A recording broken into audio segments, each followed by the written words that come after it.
अस्सलाम वालेकुम Nadreen. Baghdad में एक नौजवान रहता था। वो बहुत खूबसूरत था। उसका काम नाल साजी था। नाल वो होती है जो घोड़ों की टांगों में लगाया जाता है। नादरीन वो नाल बनाता भी था और घोड़ों के सुमों पर चढ़ाता भी था।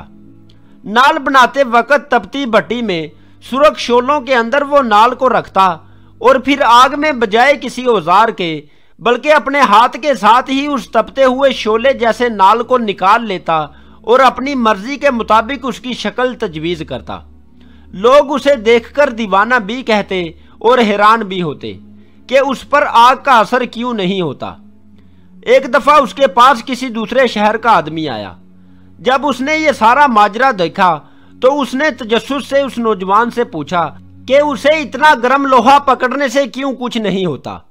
तो उस नौजवान ने जवाब दिया कि वो जल्दी में लोहे को उठा लेता है और अब उसे आदत भी हो गई है और इसलिए उसका हाथ भी नहीं जलता और मुझे किसी औजार की ज़रूरत भी नहीं पड़ती।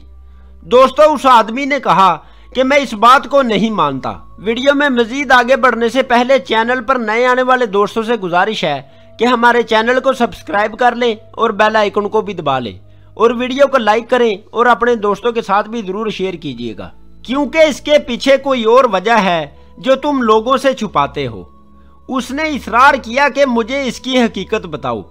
उसके इसरार पर नौजवान ने बताया कि बगदाद में एक नहायत हसीन और जमील लड़की रहती थी। उसके वालिदैन उम्रे के लिए गए और वहां वो किसी हादसे का शिकार हो गए और वो दोनों मर गए।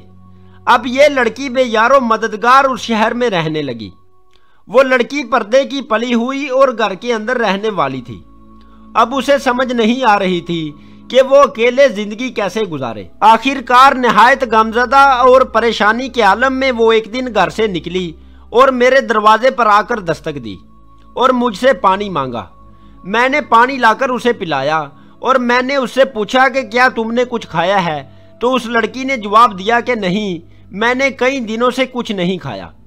मैंने उस लड़की से अकेले इस तरह फिरने की वजह पूछी तो उस लड़की ने अपने ऊपर बीता सारा किस्सा मुझे सुना दिया और रोते हुए मुझसे कहने लगी कि मुझे समझ नहीं आ रही कि मैं अब जिंदगी कैसे गुजारूं।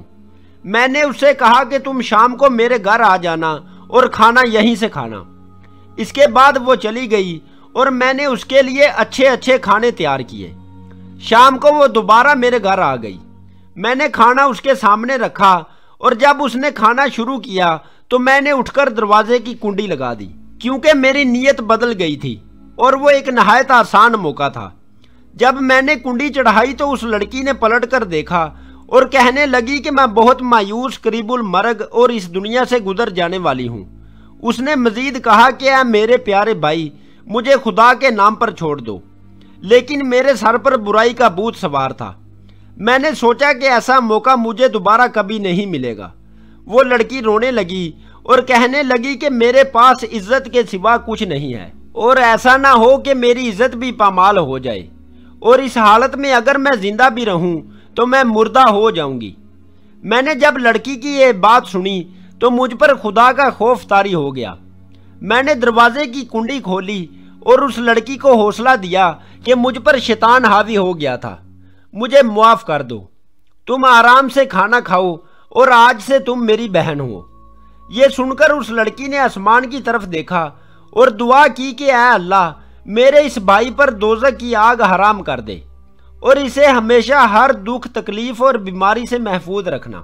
लड़की ये दुआ देकर चली गई। कुछ दिन बाद मैं अपनी दुकान में काम कर रहा था। मैं एक नाल गर्म कर रहा था।